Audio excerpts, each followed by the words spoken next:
When my husband found out that I couldn't inherit my father's money, he started yelling. "What? You can't get any of his money?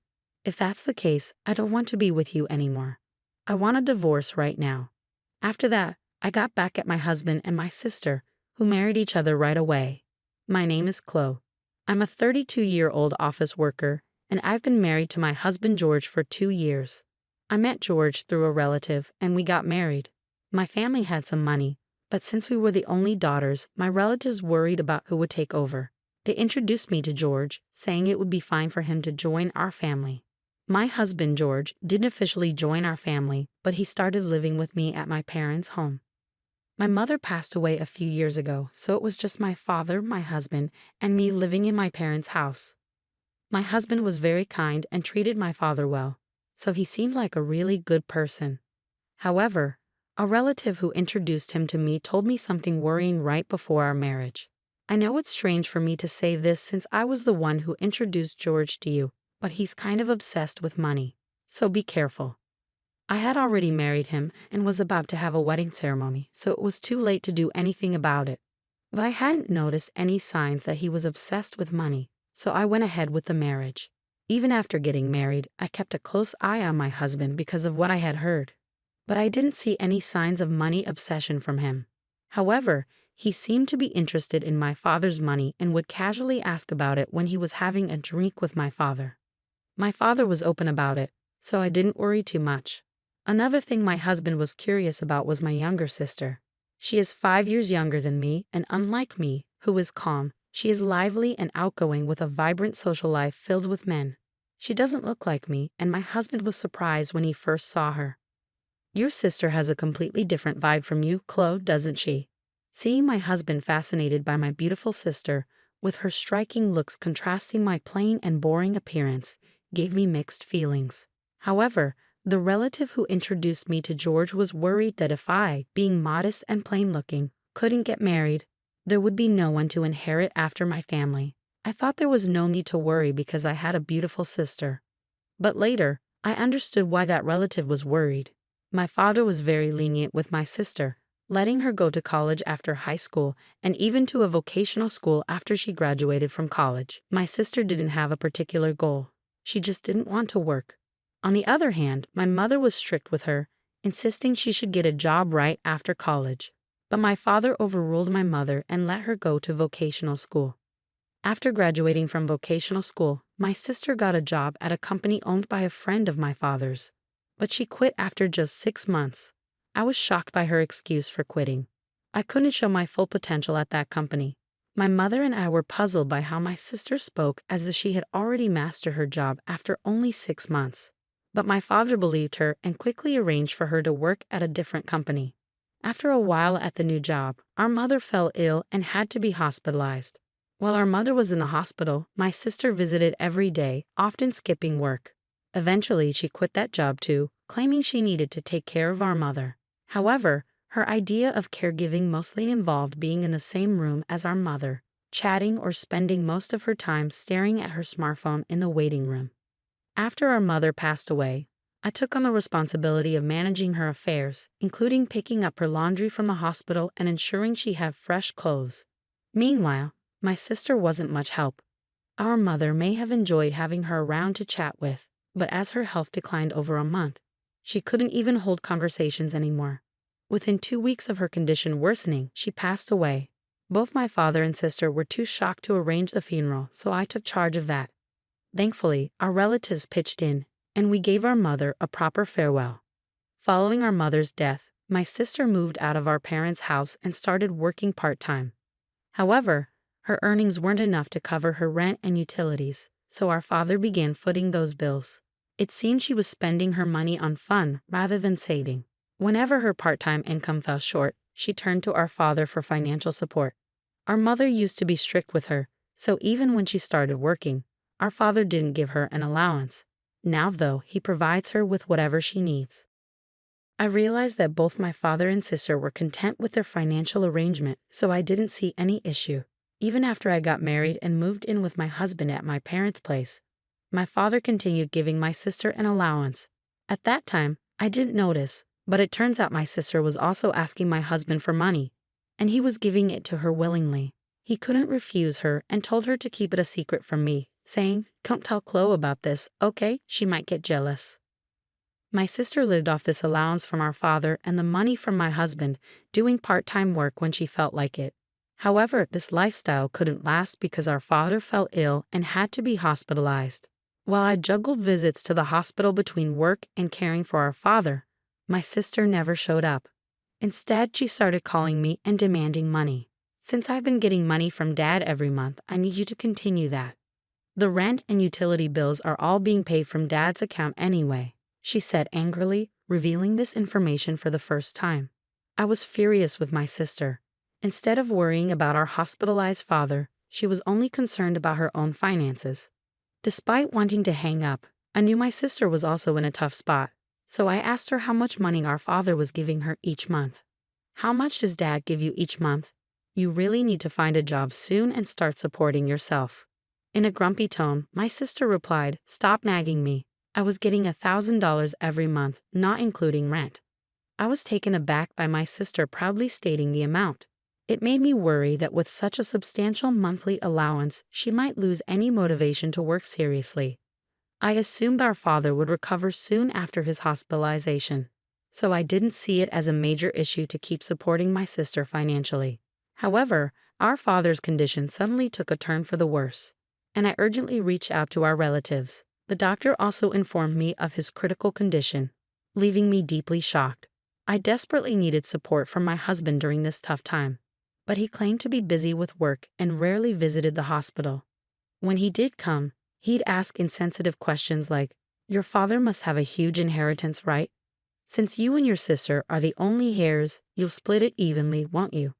I was speechless in response to my husband's focus solely on the inheritance. It dawned on me that this was what my relatives meant when they warned me about his obsession with money. I felt a deep sense of disappointment.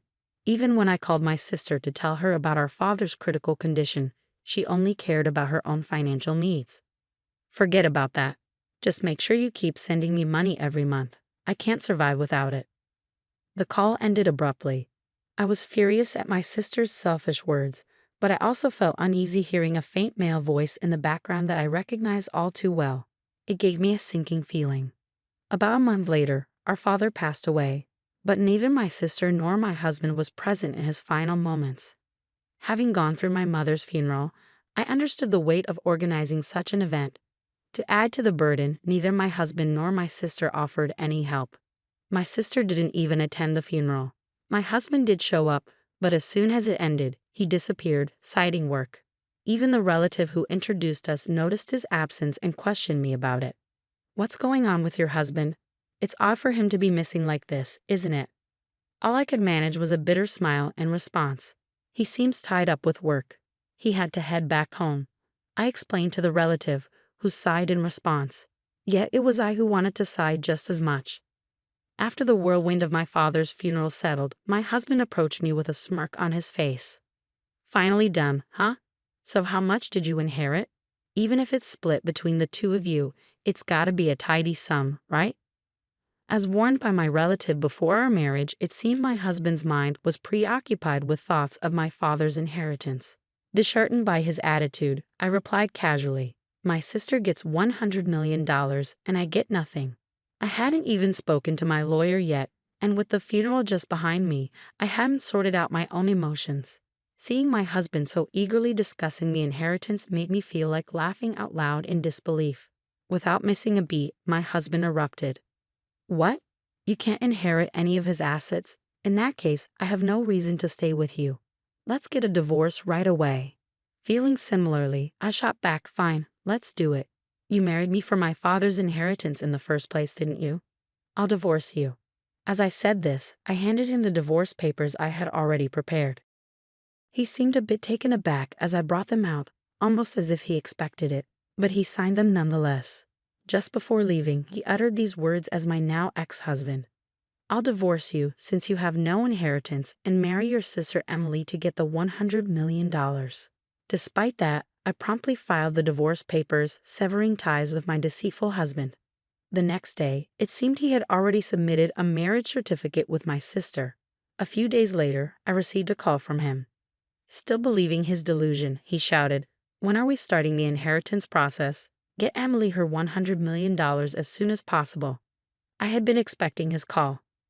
I didn't want to be the one reaching out to him, as he had left our home on his own. I responded in a composed, business-like tone. "Let's discuss it at my place this Sunday. I'll be prepared for the proceedings." My ex-husband, believing he was about to cash in on an inheritance, hung up the phone with joy. Little did he know, I eagerly anticipated his reaction when he learned the truth.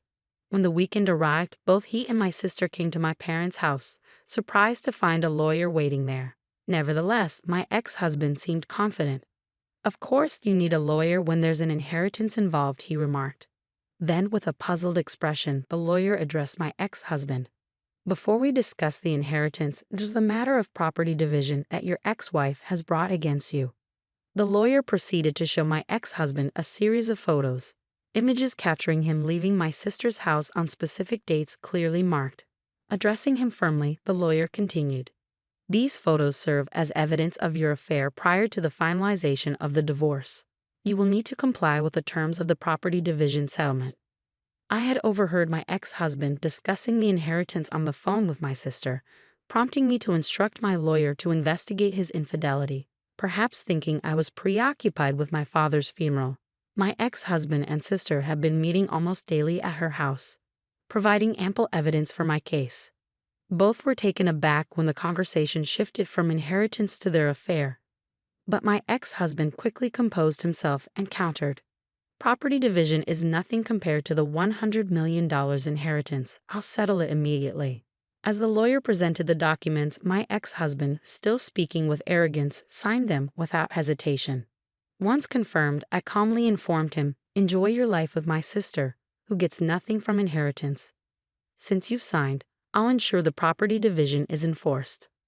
Upon hearing she inherited nothing, my sister exclaimed, "What? Why do I get nothing? I'm supposed to receive $100 million. My ex-husband also turned red and shouted, "There's no way, there's no inheritance. I won't let you take it all." The lawyer intervened calmly, addressing their anger. "Emily is actually the biological child of Chloe's late mother from a previous relationship and was never formally adopted by Chloe's late father. Therefore, Emily, you cannot inherit your father's estate." I also explained to my bewildered sister, "When our parents remarried, Emily, you were about 1 year old. You probably don't remember, but I recall it vividly. I was 6 years old at the time and was thrilled to suddenly have a sister. Never did I imagine that this same sister would end up taking my husband. Our parents, both burdened with young children from previous marriages, aimed to strike a balance between us when they remarried and began parenting together. My mother loved me as her own daughter, and my father cherished you, Emily. Perhaps he spoiled you more because you weren't his biological child, being overly cautious." Despite both of them remarrying with children, my mother, suspected by some relatives of being interested in my father's assets, chose not to officially adopt you. Those relatives who consistently recommended suitors for me did so knowing I was the sole heir to our father's wealth. If our parents had had a child together, things might have been even more complex. But fortunately or unfortunately, they didn't. Perhaps they avoided having more children to prevent future inheritance disputes. Now understanding that my father had been financially supporting my sister even into her adulthood because he couldn't leave her his inheritance, I realized the extent of their relationship. Like my sister, I also hadn't been formally adopted by my mother, but it never affected how we saw each other. It seemed our parents hadn't disclosed their remarriage to my sister, and today was the first time she learned the truth. As for my ex-husband, his face turned from red to pale as the situation sunk in. Not only was he not inheriting what he expected from my sister, but he was also facing a property division claim he had already signed off on. With a pale face, he asked me, was it a lie that my sister was getting $100 million and I was getting nothing? Suppressing a laugh, I replied, "Of course, it was a lie. It was my way of getting back at you for cheating on me. Besides, my father's estate was nowhere near $100 million, even though he was wealthy." Suddenly, my usually quiet sister erupted, "I've been shopping so much, thinking I'd inherit Dad's money. What about the support Dad was giving me until now? Will you take care of that, sis? You're married with a dependable husband now, so you don't need it anymore, right? Make George support you." She glanced at my pale ex-husband, but he shook his head. I can't do that. I also spent a lot, counting on the inheritance, and now with the property division, I'm stretched thin. With that, my ex-husband unexpectedly dropped to his knees before me, begging, Chloe, I'm sorry. It's all my fault. Please, can we reconcile? The lawyer, who had been packing up to leave, chuckled at the sight. Where had the arrogance he showed upon arrival gone? George, pleading on his knees like that, seemed utterly absurd. After our discussion, my ex-husband and sister left, and they divorced soon after. It seemed my ex-husband lost interest in my sister once he realized she wouldn't inherit anything. He mentioned property division, but since he had no assets, I arranged for him to pay from his monthly salary as advised by my lawyer, ensuring I received what was due. My sister, who lost our father's financial support, struggled to make ends meet with part-time work, but eventually faced overwhelming debts and declared bankruptcy. She moved out of her apartment, and I lost track of her whereabouts. My father's excessive support had made my sister dependent, hindering her ability to work seriously. Subsequently, my relatives began suggesting potential marriage partners for me as I lived alone in my parents' house. But I declined. I wanted to find a partner on my own terms, determined not to repeat the mistake of marrying someone like my ex-husband again.